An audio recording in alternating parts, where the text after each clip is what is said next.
Imagine for a second that the geopolitical map of the world is about to change forever. The United States is eyeing the largest island on the planet, Greenland. It sounds like a real estate deal from the 19th century, something out of the era of the Louisiana Purchase.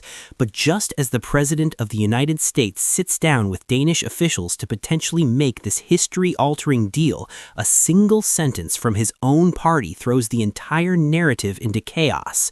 A top Republican lawmaker has publicly mocked the president, linking a strategic Arctic acquisition to the darkest, most controversial secret in modern American history, the Epstein Files. Why would a Republican say, "Tell Trump the Epstein Files are in Greenland and he will lose interest"? Is this just a joke, or is it a signal that internal warfare within the U.S. government is reaching a breaking point? And there's a massive strategic reason why the U.S. is desperate for Greenland that nobody is talking about, which involves a direct clash with China and Russia, and I will explain exactly what that terrifying stake is later in this video, so stay tuned because you cannot afford to miss the bigger picture here. Hello and welcome. Let us dive deep into this developing story. To understand the gravity of what just happened, we first need to look at the immediate news. We are in January 2026. The political climate in Washington is heated. President Donald Trump is engaging in high-level talks involving Denmark. As many of you know, Greenland is an autonomous territory within the Kingdom of Denmark. For years, the idea of the United States purchasing Greenland has floated around, often dismissed by the media as a fantasy. But in the world of geopolitics, there is no such thing as fantasy, only interests. However, the headline today is not about the purchase price or the strategic value yet. It is about a scathing comment from Representative Thomas Massie, a Republican from Kentucky. While the president is navigating these delicate diplomatic waters with Denmark, Massie took to social media and public platforms to deliver a rhetorical airstrike. He said, and I quote, "Tell Trump Epstein Files are in Greenland and he will lose interest."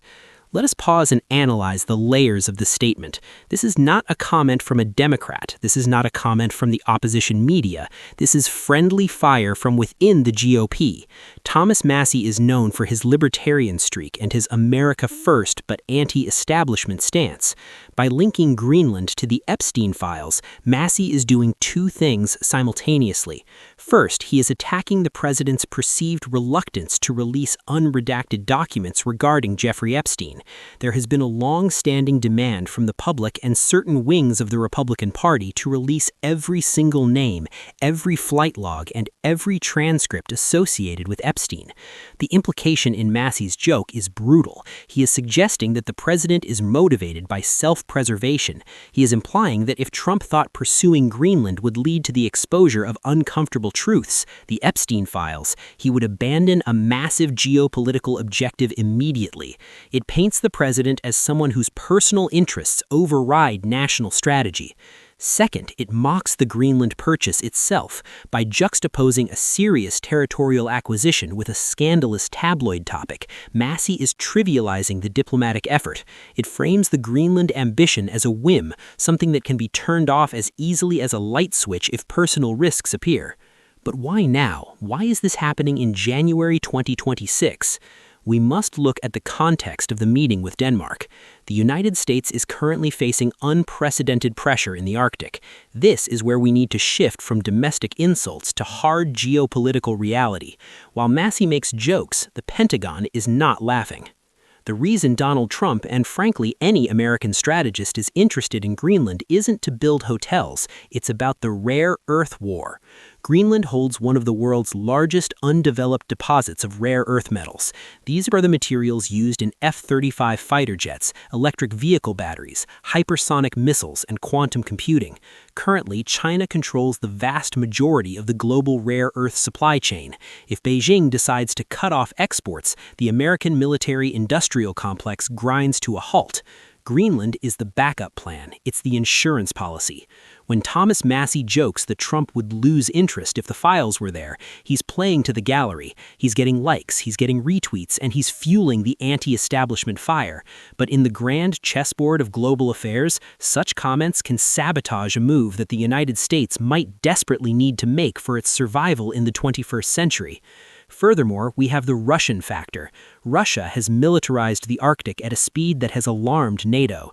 They have reopened Soviet-era bases, deployed icebreakers, and positioned missiles that can strike North America. Greenland is geographically the gatekeeper of the North Atlantic. The Thule Air Base in Greenland is the United States' northernmost military installation. It houses the early warning radar systems that detect incoming nuclear missiles. If you control Greenland, you control the eyes and ears of the Northern Hemisphere. So when a Republican lawmaker mocks the president during a meeting with Denmark, it weakens the American negotiating position.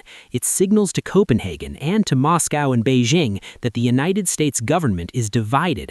It tells the Danish prime minister that the American president might not have the full backing of his own party for this deal. But let's go back to the Epstein part of the comment. Why is this specific insult so damaging? The Epstein saga is an open wound in the American psyche. It represents the ultimate corruption of the elite. By invoking it, Massie is weaponizing a conspiracy theory that suggests everyone in power, including Trump, is compromised. It's a brilliant, albeit destructive, political maneuver. It forces the conversation away from American strategy in the Arctic to what is Trump hiding? This creates a distraction. Instead of discussing mineral rights, Arctic trade routes, and NATO security, the media cycle shifts to analyzing the president's past social circles. For a negotiation as complex as buying a semi-autonomous country, focus is key. Massie has shattered that focus. There's also a psychological aspect to this. Trump has always branded himself as the ultimate dealmaker. The Greenland purchase would be the deal of the century, surpassing even the Louisiana purchase in terms of strategic landmass relative to the modern era. Massie's comment attacks Trump's brand. It suggests his deal-making is fragile, easily spooked by personal scandal. Now, I promise to tell you the terrifying stake that nobody is talking about, the reason why the audience needs to watch until the end. Here it is. The ice in the Arctic is melting. This is not just a climate change issue, it's a trade route issue. As the ice melts, the northern sea route above Russia and the northwest passage above Canada become navigable. These routes cut shipping times between Asia and Europe by 40%. Whoever controls Greenland controls the choke points of these new superhighways of global trade. If the United States fails to integrate Greenland into its sphere of influence, whether by purchase or intense alliance, and allows it to drift towards Chinese economic investment, the U.S. loses control over the Atlantic-Arctic gateway. We are talking about the potential for Chinese naval vessels docking in ports just a few hours' flight from New York City. That is the reality. So when Representative Thomas Massie says, "Tell Trump Epstein Files are in Greenland, he will lose interest," he's playing to the gallery. He's getting likes, he's getting retweets, and he's fueling the anti-establishment fire. But in the grand chessboard of global affairs, such comments can sabotage a move that the United States might desperately need to make for its survival in the 21st century.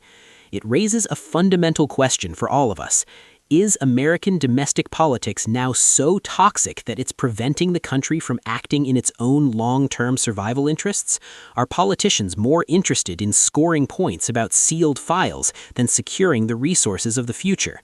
The meeting with Denmark is ongoing, the files remain sealed, and Greenland remains the biggest prize on the map. What do you think? Is Massie right to call out the president's priorities, or is he endangering national security for a soundbite?